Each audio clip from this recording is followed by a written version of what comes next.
Hi, എല്ലാവർക്കും gallery വേൾഡിൻ്റെ Vishnu പുതിയൊരു എപ്പിസോഡിലേക്ക് സ്വാഗതം. ഇന്നത്തെ എപ്പിസോഡ് ആരംഭിക്കുമ്പോൾ ഫസ്റ്റ് സീനിൽ വിഷ്ണുവും ശാലിനിയും കമലനും വിജിലയുമാണ് ഉള്ളത്. ഒരു റോഡ് സൈഡിൽ നിൽക്കുകയാണ്. തുടർന്ന് കമലിനോട് സംസാരിക്കുകയാണ്. വിഷ്ണു പറയുകയാണ്, ഇനി മുതൽ ശാരദാസ് കഫേ നിങ്ങൾ കമലിനെ ഏറ്റെടുക്കണം, സ്വന്തം റെസ്റ്റോറൻ്റായിട്ട് നടത്തണം എന്ന് പറയുമ്പോൾ അവർ രണ്ടുപേരും അന്തം വിട്ടിരിക്കുകയാണ്. ആശാൻ എങ്ങോട്ട് പോവുകയാണ് എന്ന് ചോദിക്കുമ്പോൾ വിഷ്ണു പറയുന്നുണ്ട്, ഞങ്ങൾ വീട്ടിൽ നിന്നും ഇറങ്ങി വരുമ്പോഴും ഒക്കത്തൊരു കുഞ്ഞുണ്ടായിരുന്നു, അതിനെ ഞങ്ങളുടെ അടുത്ത് നിന്നും പറിച്ചു മാറ്റി. പക്ഷേ അതുമായിട്ട് പൊരുത്തപ്പെടാനൊക്കെ ഒരുപാട് ശ്രമിച്ചു. പക്ഷേ ഇവർക്ക് ശാലിനിക്ക് പറ്റുന്നില്ല. അതുകൊണ്ട് ഞങ്ങൾ പാറുക്കുട്ടിയുടെ അടുത്തേക്ക് തന്നെ പോവുകയാണ്.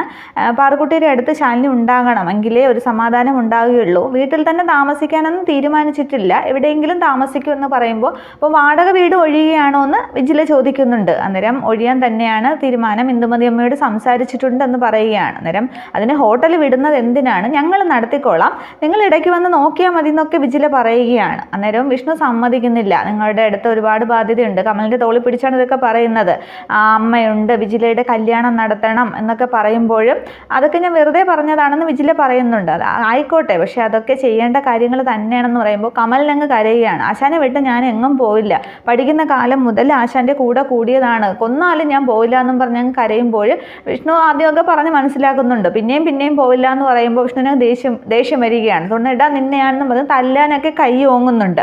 അന്നേരം വിഷ്ണു പെട്ടെന്ന് കൈ തല്ലുന്നില്ല. തുടർന്ന് എല്ലാവർക്കും സങ്കടത്തോടെ നിൽക്കുകയാണ്. ആശാൻ എന്നെ തല്ലിയാലും ഞാൻ കൊന്നാലും പോവില്ല എന്ന് പറയുമ്പോൾ വിഷ്ണുവിനെ കെട്ടിപ്പിടിച്ചങ്ങ് കരയുകയാണ്. അന്നേരം ഇതൊരു പോക്കല്ല, പിന്നെ നിനക്ക് അമ്മയുണ്ട്, പിന്നെ ചേച്ചിയുണ്ട്, എല്ലാവരുടെയും കാര്യങ്ങൾ നോക്കണ്ടേ, ഞങ്ങളെ വിട്ട് പോകില്ല, ഞങ്ങളെപ്പോഴും നിങ്ങൾക്കൊരാവശ്യം വന്നാൽ ഞങ്ങൾ ഉണ്ടാകും എന്നൊക്കെ പറഞ്ഞ് കമലിനെ ഒരുവിധം സമാധാനപ്പെടുത്തുന്നുണ്ട്. തുടർന്ന് ശാലിനി ആണെങ്കിൽ തൻ്റെ ബാഗിൽ നിന്നും താക്കോലെടുത്തിട്ട് വിജിലയുടെ കയ്യിലേക്ക് കൊടുക്കുകയാണ്. ശാരദാസ് കഫേയുടെ താക്കോലാണ്. ഈ കൂട്ടത്തിൽ പഠിപ്പുള്ളത് വിജിലയ്ക്കാണ്. അപ്പോൾ ക്യാഷിൻ്റെ കാര്യങ്ങളൊക്കെ വിജില തന്നെ നോക്കണം. ന്യായമായ ഒരു ലാഭം കണക്കിലെടുത്ത് നോക്കിയാൽ ചെറിയൊരു സമ്പാദ്യമൊക്കെ ഉണ്ടാകും. ചെറിയൊരു തുക ഷാജഹാൻ്റെ ക്യാൻസർ ചികിത്സയ്ക്ക് കൊടുക്കണം. പിന്നെ വെറുതെ കളയുന്ന ഒരുപാട് ഭക്ഷണം മതി, പാവപ്പെട്ടവരുടെ വയറ് നിറയ്ക്കാനായിട്ട് എല്ലാം നോക്കിയും കണ്ടും ചെയ്യണം. നമ്മൾ തുടങ്ങുമ്പോൾ ആദ്യമേ തന്ന ഉപദേശമൊക്കെ ഓർമ്മയുണ്ടല്ലോ എന്നൊക്കെ പറയുമ്പോഴും വിജില അങ്ങ് സങ്കടത്തോടെ നിൽക്കുകയാണ്. തോന്നുന്നത് ശാലിനിയെ താക്കോല് കയ്യിലേക്ക് വച്ച് കൊടുക്കുന്നുണ്ട്. അന്നേരം കണ്ണൊക്കെ നിറയുകയാണ്. വിഷ്ണു അങ്ങ് തിരിഞ്ഞ് നിൽക്കുകയാണ്. രംഗം കാണാതെ വിഷ്ണു അങ്ങ് ജീപ്പിൽ ഇങ്ങനെ കൈവച്ചിട്ട് തിരിഞ്ഞങ്ങ് നിൽക്കുന്നുണ്ട്. തുടർന്നും ശാലിനി എല്ലാവരുടെയും സങ്കടമൊക്കെ മാറ്റാൻ വേണ്ടി പറയുകയാണ്. പിന്നെ ഞങ്ങൾ വിജിലയ്ക്കൊരു പയ്യനെ കണ്ടുപിടിക്കണമെന്നൊക്കെ വിഷ്ണു പറയുന്നുണ്ട്. ഞങ്ങളുടെ ഭാഗത്തുനിന്ന് എല്ലാ സഹായവും ഉണ്ടാവും. തുടർന്നും ശാലിനി പറയുകയാണ്, ഞങ്ങൾ പിന്നെ അതിൽ വരുമ്പോൾ ഒരു ഗ്ലാസ് ചായ ഫ്രീ ആയിട്ട് തരണം എന്നൊക്കെ പറയുകയാണ്. അപ്പോൾ ശാലിനിയെ കെട്ടിപ്പിടിച്ചങ്ങ് വിജില കരയുന്നുണ്ട്. അന്നേരം ഞങ്ങളെ കരയിക്കുന്ന നിങ്ങളല്ല വേണ്ടത്, ചേച്ചി അനിയനെ അല്ല വേണ്ടത്, ചിരിപ്പിക്കുന്ന നിങ്ങളെയാണ് വേണ്ടത്, എപ്പോഴും വഴക്കൊക്കെ കൂടി ചിരിപ്പിക്കുന്ന എന്നൊക്കെ പറയുമ്പോൾ എല്ലാവരും ചിരിയൊക്കെ വരികയാണ്. തുടർന്ന് പോകാമെന്ന് പറയുമ്പോൾ വിഷ്ണു കമലൻ്റെ തോളിൽ തട്ടി പോട്ടെ ഇടാന്നൊക്കെ പറഞ്ഞ് യാത്രയൊക്കെ ചോദിച്ച് അവരവിടെ നിന്ന് പോകുന്നുണ്ട്. പിന്നീട് വണ്ടി ഓടിച്ചു പോകുന്ന വിഷ്ണുവും ശാലിനിയും ജീപ്പിൽ വളരെ വിഷമത്തോടെ തന്നെയാണ് ഇരിക്കുന്നത്. അമ്മയോട് വെല്ലുവിളിച്ചൊക്കെ ഇറങ്ങിയിട്ട് സ്വന്തമായിട്ടൊരു ബിസിനസ് തുടങ്ങിയിട്ട് വീണ്ടും അത് കൂട്ടുകാരന് കൊടുത്തു. പക്ഷേ അത് പ്രയോജനം തന്നെ ആവുകയാണ്. അവൻ കമലിനാണെങ്കിൽ ജോലിയും ഇല്ലാതെ കുടുംബം നോക്കാൻ നടന്നതല്ലേ, ഇപ്പോൾ ഒരു തൊഴിൽ ഉണ്ടായി കൊടുത്തു. പക്ഷേ വിഷ്ണുവിനും ശാലിനിക്കും വിഷമം തന്നെയാണ്. എന്നാലും അവരത് ഏൽപ്പിച്ചിട്ട് അവിടെ നിന്നും പോവുകയാണ്. തുടർന്ന് കാണിക്കുന്നത് ശാരദാമ്മ രാജീവിനെ കാണാനായിട്ട് കോളേജിൽ പുറത്ത് കാത്തു നിൽക്കുകയാണ്. അന്നേരം രാജീവ് പഴയ സ്വഭാവമൊക്കെ ഉപേക്ഷിച്ച് പുതിയ രാജീവായി കഴിയുന്നു. കോളേജിൽ നിന്ന് ഇറങ്ങി വരുമ്പോൾ ശാരദാമ്മയെ കാണുകയാണ്. അന്നേരം ഒരു വിസിറ്റർ ഉണ്ടെന്ന് പ്യൂൺ പറഞ്ഞു, പേര് പറഞ്ഞില്ല എന്ന് പറയുകയാണ്. അന്നേരം മനഃപൂർവ്വം പറയാതിരുന്നതാണ്, പേര് പറഞ്ഞാൽ മോൻ കാണാനായിട്ട് താല്പര്യം കാണിച്ചില്ലെങ്കിലോ എന്ന് പറയുമ്പോൾ അത് ചിലപ്പോൾ അങ്ങനെ സംഭവിച്ചേക്കാം. പക്ഷേ ശാരദാമ്മയെ കാണാനായിട്ട് ഞാൻ കാത്തിരിക്കുകയായിരുന്നു, കാര്യങ്ങൾ പറയാനുണ്ടെന്ന് പറയുമ്പോൾ എന്താ മോനെ എന്ന് ചോദിക്കുന്നുണ്ട്. അന്നേരം അത് ഒരുപാട് വിശേഷങ്ങൾ പറയാറുണ്ട്, അത് ഇവിടെ നിന്ന് പറയാനുള്ളതല്ല, എവിടെയെങ്കിലും ഇരുന്ന് സംസാരിക്കാമെന്നൊക്കെ ആദ്യം രാജീവ് പറയുന്നുണ്ട്. അന്നേരം ശാരദാമ്മ ചോദിക്കുകയാണ് എന്താണ് കാര്യം ചോദിക്കുമ്പോൾ നമുക്ക് ശാരികയുടെ കാര്യത്തിൽ എന്തെങ്കിലും എന്ന് പറയുമ്പോൾ രാജീവ് അങ്ങ് വയലൻ്റ് ആവുകയാണ്. ഞാൻ നിങ്ങളുടെ മകളാണെങ്കിൽ എന്നെ അവിടെ നിന്നും കരണത്തടിച്ച് പുറത്താക്കിയതാണ്, എന്നെ മാത്രമല്ല എൻ്റെ അമ്മയെ വരെ അവൾ കൈവച്ചിട്ടുണ്ട്. അതിനുശേഷം നിങ്ങൾ വീട്ടിൽ നിന്ന് ഇറങ്ങിയ ശേഷം രക്ഷപ്പെടാനായിട്ട് ഞാൻ മദ്യത്തിൽ അഭയം പ്രാപിച്ചു. അതിനുശേഷം ഞാൻ നന്നായോ, കുടിച്ച് ഒക്കെ നടക്കുന്ന നിങ്ങൾ കണ്ടല്ലോ, നന്നായോ, ജീവിച്ചിരിപ്പുണ്ടോ എന്നെങ്കിലും അന്വേഷിക്കാനായിട്ട് നിങ്ങൾ ആരെങ്കിലും വന്നോ, ഉറക്കെയാണ് രാജീവ് സംസാരിക്കുന്നത്. കോളേജിൻ്റെ മുറ്റത്ത് തന്നെയാണ്, ബാക്കിലോട്ട് കുട്ടികളൊക്കെ ഉണ്ട്. അന്നേരം ആരും തിരക്കി വന്നിട്ടില്ല. തക്കലയിൽ നിന്ന് എൻ്റെ അമ്മയും അമ്മാവനും മാത്രമാണ് വന്നത്. അവരാണ് എന്നെ ഡി അഡിഷൻ സെൻറ്ററിലേക്ക് കൂട്ടിക്കൊണ്ട് പോയതും എന്നെ നന്നാക്കി എടുത്തതുമൊക്കെ. അവിടെ നിന്ന് ഇറങ്ങിയ ശേഷവും എൻ്റെ അമ്മ എന്നോട് പറഞ്ഞ എന്താണെന്ന് അറിയാമോ? ഞാനും ഏട്ടനും നിങ്ങളുടെ ജീവിതത്തിലേക്ക് ഒരു ശല്യമായിട്ട് വരില്ല, നീ നിൻ്റെ ഭാര്യയെ കൂട്ടിക്കൊണ്ട് വാ എന്നാണ് എൻ്റെ അമ്മ പറഞ്ഞത്. അതനുസരിച്ചാണ് ഞാൻ നിങ്ങളുടെ നാട്ടിലേക്ക് വന്നത്. പക്ഷെ അവിടെ വന്ന് ഇറങ്ങുമ്പോൾ വീണ്ടും ബാലചന്ദ്രനും ശാരികയും കുറിച്ചുള്ള സംസാരമാണ് കേട്ടത്. അന്നേരം ബാലേന്ദ്രനുമായിട്ട് അവൾക്കൊരു ബന്ധമില്ല എന്നൊക്കെ ശാരദമ്മ പറയാൻ ശ്രമിക്കുന്നുണ്ട്. അന്നേരം രാജീവ് ഇങ്ങനെ കൈയുയർത്തി തടയുകയാണ്, ഞാൻ പറയട്ടെ എന്ന് പറഞ്ഞിട്ട്.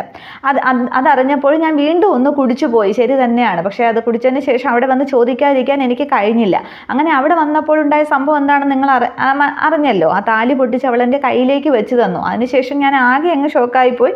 തിരിച്ച് വീട്ടിൽ ചെന്നപ്പോൾ അമ്മ ചോദിച്ചു എന്തായി അവൾ വന്നില്ലേ എന്ന്. അന്നേരം ഞാൻ മറുപടി ഒന്നും പറഞ്ഞില്ല. പക്ഷേ എൻ്റെ പോക്കറ്റിൽ കിടന്ന ആ താലിയും മാലയും എടുത്ത് അമ്മയുടെ കയ്യിലേക്ക് വെച്ചു കൊടുത്തു. അന്നേരം അമ്മ എന്നെ ഒരു നോട്ടം നോക്കി, ജീവിതത്തിൽ ഒരിക്കലും മറക്കാൻ പറ്റാത്ത നോട്ടം എന്ന് പറഞ്ഞങ്ങ് രാജീവ് അങ്ങ് പിന്നെ തൻ്റെ വിഷമുള്ളിലുള്ള സങ്കടങ്ങൾ മൊത്തം പറയുകയാണ്. അന്നേരം നമുക്കൊരു ചർച്ച ചെയ്ത് തീരുമാനിക്കുക എന്നൊക്കെ പറയുമ്പോൾ പലതവണ ചർച്ചയായില്ലേ, നിങ്ങളിപ്പോൾ ശാരദാമ്മ ഇപ്പോൾ എന്നെ കാണാൻ വന്നത് അയാൾ അറിഞ്ഞിട്ടാണോ? എങ്കിലും അയാൾ സമ്മതിക്കില്ലായിരുന്നു. ഇതിപ്പോൾ ഇന്ത്യയും പാകിസ്ഥാനും തമ്മിലുള്ള അതിർത്തി തർക്കമൊന്നും അല്ലല്ലോ ചർച്ചയെ തീരുമാനിക്കാനായിട്ട്.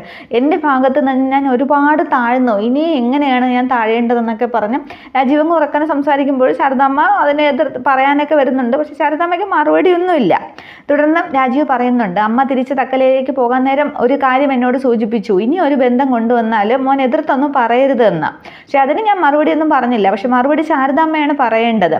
ഇപ്പോൾ ഞാനൊരു കോളേജ് ലെക്ചറാണ്. സെക്കൻഡ് മാരേജ് എന്നൊരു ബ്ലാക്ക് മാർക്ക് അല്ലാതെ വേറെ ഒന്നുമില്ല. സമ്പത്തും സൗന്ദര്യവും അറിവും വിദ്യാഭ്യാസവും ഒക്കെ ഉണ്ട്. പക്ഷെ വിദ്യാഭ്യാസത്തിൻ്റെ വില അയാൾക്കറിയില്ല. ഈ കോളേജിൽ തന്നെ ഒരുപാട് ലേഡി ലെക്ചർമാരുണ്ട്, ഒരു ബന്ധം തരപ്പെടാവുന്നതേ ഉള്ളൂ. അതെ എന്നൊക്കെ പറയുമ്പോൾ നമുക്ക് ഒന്നുകൂടി ആലോചിക്കാം എന്നൊക്കെ ശാരദ പറയുമ്പോൾ ഇനി എന്ത് ആലോചിക്കാനാണ്, ഇനി ഒരു കൂടിക്കാഴ്ച വേണ്ട എന്നാണ് എൻ്റെ അഭിപ്രായമെന്ന് രാജീവ് തൻ്റെ നിലപാട് വ്യക്തമായിട്ട് ശാരദാമ്മയോട് പറയുന്നുണ്ട്.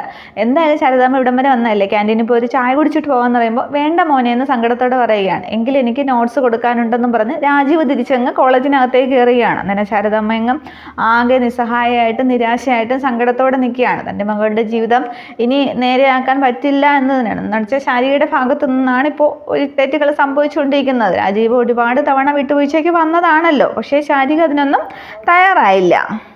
തുടർന്ന് കാണിക്കുന്നത് സുസ്മിതയാണെങ്കിൽ ആകെ ടെൻഷനിലാണ്. 25 ലക്ഷം രൂപ എങ്ങനെ ഉണ്ടാക്കും എന്ന ചിന്തയാണ് സുസ്മിതയ്ക്ക്. ബാലേന്ദ്രനാണെങ്കിൽ ആവശ്യ സമയത്ത് കൈവിട്ടും പോയി. അവന് കുറച്ച് ബുദ്ധിയൊക്കെ ഉണ്ടെന്നാണ് തോന്നുന്നത്. 25 ലക്ഷം രൂപ എന്തായാലും തരാൻ വഴിയില്ല. ഇനി അതിനെക്കുറിച്ചൊന്നും ആലോചിക്കേണ്ട. വിജയൻ എന്തായാലും ആ CCTV ഫുട്ടേജ് വേറെ ആർക്ക്, പെൻഡ്രൈവ് വേറെ ആർക്കെങ്കിലും കൊടുക്കുമോ എന്നൊക്കെ ആലോചിച്ച് സുസ്മിത ടെൻഷനിലാണ്. ഈ സമയത്ത് പ്രീതിയുടെ റൂമിൽ നിന്നും പാറക്കുട്ടിയാണെങ്കിൽ ആകെ കരഞ്ഞ് ബഹളമാണ്. അർജുനാണെങ്കിൽ എടുത്തുകൊണ്ട് നടക്കുകയാണ്. കുഞ്ഞാണെങ്കിൽ ഇത് രാത്രിയിലെ ഉറങ്ങിയിട്ടില്ല എന്നും പറഞ്ഞ് പ്രീതി പറയുന്നുണ്ട്. അന്നേരം എന്തോ ഒരു അസ്വസ്ഥത പോലെ എന്നൊക്കെ പറഞ്ഞ് അർജുൻ എടുത്തുകൊണ്ട് നടക്കുന്നുണ്ട്. അന്നേരം സുസ്മിതയ്ക്ക് കരച്ചിൽ കേട്ടിട്ട് ആ ടെൻഷനും കൂടി ആകുമ്പോൾ ആകെ അങ്ങ് ദേഷ്യം തോന്നുകയാണ്. രാത്രിയിലാണെങ്കിൽ സമാധാനമായിട്ട് ഉറങ്ങിയില്ല, പകലാണെങ്കിൽ ഈ വീടിൻ്റെ കരച്ചിലും. ഇതിനെ കുറച്ചു കാലം ഇവിടെ നിന്ന് കൊണ്ടുപോയപ്പോൾ സമാധാനം ഉണ്ടായിരുന്നു, പൈസ എങ്ങനെ ഒപ്പിക്കുമെന്നും പറഞ്ഞ് സുസ്മിത ടെൻഷനിലിരിക്കുകയാണ്. ഇതേസമയം വിഷ്ണുവും ശാലിനിയും തിരികെ സത്യഭാമയുടെ വീട്ടിലേക്കുള്ള വഴിയിലാണ്, ഡ്രൈവിങ്ങിലാണ്. അന്നേരം ശാലിനി വിഷമിച്ചിരിക്കുന്നുണ്ട്. ഇയാൾ എന്തോ ആലോചിക്കുന്നതെന്ന് ചോദിക്കുമ്പോൾ ഇത്രയും കാലമുള്ള ജീവിതം ഒന്ന് ആലോചിക്കുകയായിരുന്നു, പൊരിവെയിലത്താണ് നമ്മൾ നിന്നുകൊണ്ടിരുന്നത്, അതൊക്കെ ഓർക്കുമ്പോൾ രസമുണ്ടായിരുന്നു എന്നൊക്കെ ശാലിനി പറയുന്നുണ്ട്. അന്നേരം അങ്ങനെയാണ് ചില സംഭവങ്ങളെന്നൊക്കെ അവർ സംസാരിച്ചുകൊണ്ട് വരുമ്പോഴാണ് വഴിയിൽ വെച്ച് ചെക്കിംഗ് ആണ്. ചന്ദ്രബോസ് ആണ്, പിന്നെ ചെക്കിങ്, പോലീസ് ചെക്കിംഗ് ആണ്. ചന്ദ്രബോസ് ഉണ്ട്, മറ്റേ സോമശേഖരൻ സാറും ഒക്കെ ഉണ്ട്. അന്നേരം വിഷ്ണുവിൻ്റെ വണ്ടിക്ക് കൈ കാണിക്കുകയാണ്. അന്നേരം ചെക്കിംഗ് ആണല്ലോ എന്ന് പറഞ്ഞ് വിഷ്ണു വണ്ടി നിർത്തുന്നുണ്ട്. തുടർന്ന് സോമശേഖരൻ സാർ വരുമ്പോൾ ആ ഫ്രണ്ടിലെ ഡോറിൻ്റെ ഗ്ലാസ് താത്തിട്ട് എന്താ സോമശേഖര മെനക്കെടുത്താനാണോ എന്നിങ്ങനെ വിഷ്ണു ചോദിക്കുകയാണ്. അന്നേരം എന്നോടൊന്നും തോന്നരുത്, ചെക്കിംഗ് ആണ്, എല്ലാ വണ്ടിയും പരിശോധിക്കണമെന്നാണ് ഓർഡർ എന്നിങ്ങനെ സംസാരിച്ചുകൊണ്ടിരിക്കുമ്പോൾ പെട്ടെന്ന് പിന്നെ ചന്ദ്രബോസ് തിരിഞ്ഞു നോക്കിയാണ്. എന്താടോ അവിടെ, ഞാൻ പറഞ്ഞ ജോലി ഇയാളങ്ങ് ചെയ്താൽ മതി, വിശദീകരണമൊന്നും ആർക്കും കൊടുക്കേണ്ട ആവശ്യമില്ല, അങ്ങനെ എന്തെങ്കിലും വിശദീകരണം കൊടുക്കണമെങ്കിൽ ഞാനങ്ങ് മിനിസ്റ്റർക്ക് കൊടുത്തേക്കാമെന്ന് പറയുകയാണ്. അന്നേരം ഇത് കേൾക്കുമ്പോൾ വിഷ്ണുവിന് ദേഷ്യം വരികയാണ്. അന്നേരം മിനിസ്റ്റർക്ക്, ആഭ്യന്തരമന്ത്രിക്ക് എന്ന് പറഞ്ഞ് ഒന്നുകൂടി ചന്ദ്രബോസ് കളിയാക്കുന്നുണ്ട്. അന്നേരം ഓഹോ അങ്ങനെയാണോ എന്നും പറഞ്ഞ് വിഷ്ണു ജീപ്പിൽ നിന്നും ചാടി ഇറങ്ങാൻ തുടങ്ങുകയാണ്. അന്നേരം ശാലിനി പിടിക്കുകയാണ്. വേണ്ട വിഷ്ണുവായിട്ട് സമയമുണ്ടല്ലോ, നമുക്ക് നിയമമൊക്കെ പാലിച്ച് ചെക്കിങ് കഴിഞ്ഞ് സാവകാശം പോയാൽ മതി എന്ന് ശാലിനി പറയുന്നുണ്ട്. അന്നേരം വിഷ്ണു വണ്ടിയിൽ തന്നെ ഇരിക്കുകയാണ്, ഇറങ്ങുന്നില്ല. തുടർന്ന് ചെക്കിങ് തുടങ്ങാൻ പോവുകയാണ്. അത്രയും ആകുമ്പോൾ എപ്പിസോഡ് അവസാനിക്കുന്നുണ്ട്. പക്ഷേ ഇനി എന്ത് പണിയാണ് ചന്ദ്രബോസിന് വിഷ്ണുവിന് വേണ്ടി കരുതി വെച്ചിരിക്കുന്നത്, ഇനി വിഷ്ണുവിൻ്റെ വണ്ടിയിൽ എന്തെങ്കിലും വച്ചിട്ടുണ്ടോ, അത് ഇനി കണ്ടെടുക്കാനാണോ എന്നുള്ളതൊക്കെ അടുത്ത എപ്പിസോഡിൽ. Okay, thank you.